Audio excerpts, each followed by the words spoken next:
I do have to ask you what I just talked about. Look, you met your late wife, Emily, in jail. You were out there fighting a good fight for civil rights and economic inclusion.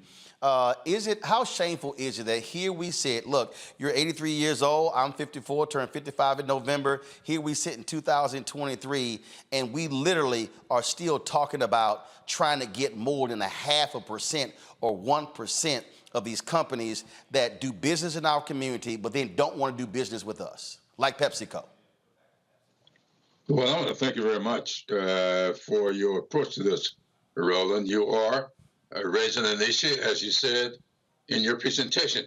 It's not new. You've quoted pretty extensively from Dr. King, who raised these issues way back in the 60s. He talked about being able to sit down at a lunch counter, but being able to purchase the hamburger or whatever you're sitting down there for. That said to me way back then that our focus had to be more than the social side. The economics of this is very, very important. I want you to be able to support the Congressional Black Caucus, its foundation, its institute, its PAC, and its members. And as you said, you do that when you are able to get a good return on the investment you've made in Black Star and the investment you continue to make.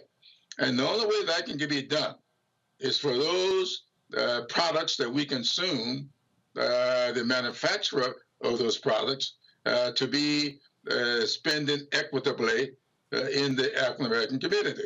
Now, I use that word equitably because that's the word I want to use. I'm not talking about equality here.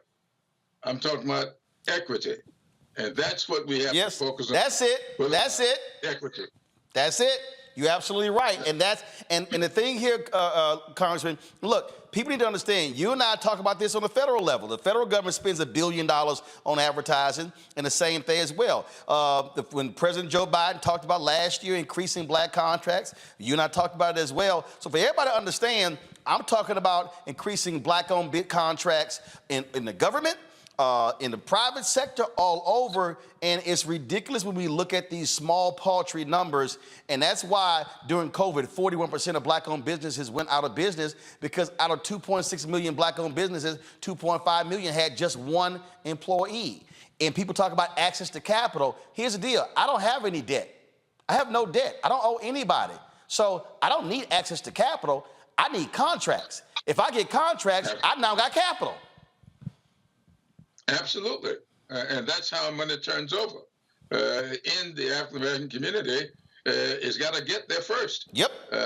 You can't turn it over 4, 5, 6, or even 7 times unless it gets there in the beginning. And when it doesn't get there, there's nothing to turn over.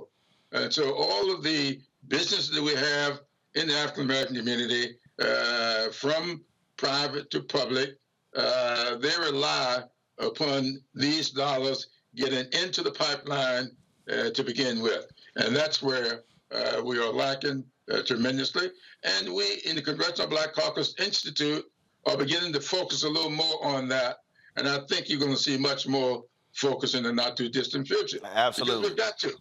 Absolutely. And look, when I met with the Senate Democrats, I told them they need to be having a congressional hearing calling these ad agencies to the meeting. And I'm talking about Dentsu, Group M, WPP, all of them, to question them on their lack of advertising. Because I'm telling you, we're getting screwed by these agencies. But the brands, I told them, it's your money. You're sending them. So y'all should be doing more as well. And so we're definitely going to continue that.